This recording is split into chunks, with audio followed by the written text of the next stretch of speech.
Assalamualaikum warahmatullahi wabarakatuh. Perkenalkan, nama saya Olivia Mahfudzah. Di sini saya akan menjelaskan tentang pengantar International Classification of Functioning Disability and Health atau ICF. ICF menggantikan International Classification of Impairment, Disabilities and Handicap atau ICIDH yang ditetapkan pada tahun 1980. ICF disahkan oleh 191 negara termasuk USA pada bulan Mei 2001 untuk menggantikan ICIDH. Dinamakan ICF karena lebih menekankan pada health and function daripada disability, atau lebih menekankan fungsi sehat daripada ketidakmampuan. ICF model 2001 adalah kerangka kerja WHO untuk mengklasifikasikan dan mengkode informasi tentang kesehatan dan memberikan bahasa standarisasi secara internasional. Nah, ICF juga muncul sebagai bahasa internasional untuk menggambarkan, mengukur kesehatan dan disabilitas dari perspektif biopsikososial bagi seluruh profesional healthcare atau praktik kolaboratif interprofesional dan perawatan. Definisi ICF adalah klasifikasi dan kondisi yang terkait kesehatan untuk anak-anak dan orang dewasa yang dikembangkan oleh WHO dan diterbitkan pada tahun 2001. Nah, selanjutnya kerangka kerja ICF adalah praktik kolaboratif interprofesional dan perawatan yang person-centered care atau berpusat pada kesehatan individu. Selanjutnya, perbedaan ICD dan ICF. ICD ini lebih menggambarkan konsep seluruh penyakit atau patologi. Fungsi ICD digunakan untuk menghitung secara statistik tentang angka kelahiran dan kematian atau morbiditas dan mortalitas. Sedangkan ICF lebih mengkode informasi tentang kesehatan secara fungsional. Fungsi ICF melihat untuk mengidentifikasikan kemampuan fungsional individu sudah sampai mana, sehingga bisa menentukan kebutuhan individu tersebut. Selain memiliki perbedaan, ICF dan ICD adalah dua klasifikasi yang saling berhubungan. Penggunaan keduanya itu bersamaan, sehingga akan memberikan gambaran yang lebih komprehensif tentang kesehatan individu dan populasi. Nah, berikut adalah bagan komponen dalam diagnosa ICF. Komponen ICF terdiri dari function and disability dan contextual factor.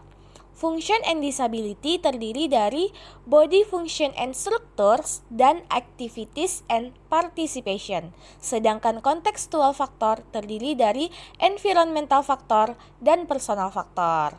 Nah, nanti kita akan bahas nih apa aja sih pengertian dari komponen ICF di bagan tadi.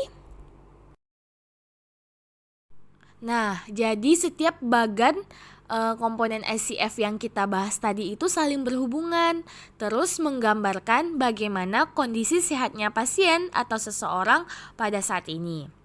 Jika seorang fisioterapi memberikan intervensi yang mempengaruhi suatu bagian, akan menyebabkan bagian lainnya berubah, menyesuaikan kemampuan fungsional.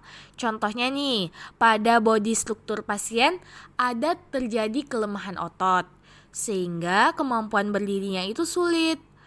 Jadi activities and participation-nya terganggu. Jadi satu sama lain komponen kan saling berhubungan. Jadi kita tuh harus merevaluasi dan berikan dosis yang berbeda sesuai dengan kondisi pasien terkini agar diagnosanya tepat sesuai dengan kondisi pasien tersebut. Selanjutnya, kita akan bahas nih definisi komponen ICF yang terdapat pada bagan tadi. Yuk kita bahas satu-satu. Yang pertama ada functioning and disability yang terdiri dari body structure. Body structure adalah bagian anatomi manusia yang terdiri dari lengan, kaki, otot, kerangka, organ, jaringan, dan lain-lain. Yang kedua, body function. Body function adalah fungsi fisiologi dari bagian tubuh atau tingkat fungsi dari bagian anatomi. Yang ketiga ada activities, yaitu suatu kegiatan atau tindakan yang dilakukan oleh individu sehari-hari. Contohnya duduk, berjalan, mendorong, mengetik, berlari. Terus yang terakhir ada participation, yaitu keterlibatan peran individu dalam situasi kehidupan dan lingkungan. Yang kedua, ada contextual factor, terdiri dari environmental factors dan personal factors.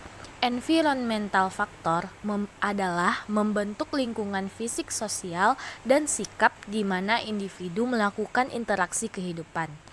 Sedangkan personal factors adalah karakteristik personal seperti jenis kelamin, ras, usia, kondisi kesehatan, kebugaran, gaya hidup, kebiasaan, asuhan, gaya coping, latar belakang sosial, pendidikan, profesi, pengalaman masa lalu, masa kini, pola perilaku keseluruhan, gaya karakter, aset psikologis, individu, dan lainnya.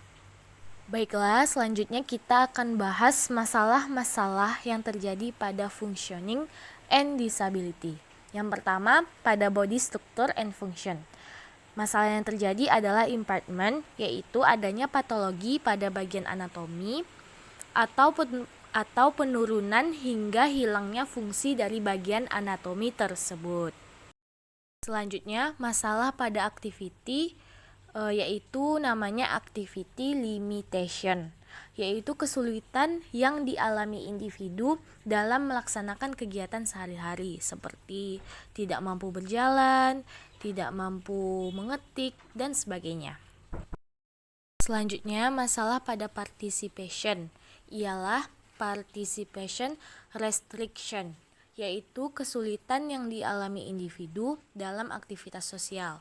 Misalnya, berangkat ke kampus, ke sekolah, atau aktivitas-aktivitas yang berhubungan dengan partisipasi. Selanjutnya, kita akan bahas contextual factor. Contextual factor adalah segala hal tentang individu dan lingkungannya yang dapat mempengaruhi fungsi kehidupan sehari-hari secara positif ataupun negatif. Jadi, segala hal tentang individu dan lingkungannya yang dapat mempengaruhi fungsi kehidupan sehari-hari dari individu tersebut, baik secara positif ataupun secara negatif. Demikianlah video singkat pengantar International Classification of Functioning Disability and Health atau ICF. Lebih dan kurang saya mohon maaf karena yang baik datangnya dari Allah dan kesalahan datangnya dari diri saya sendiri. Wabillahi taufiq wal hidayah. Wassalamualaikum warahmatullahi wabarakatuh.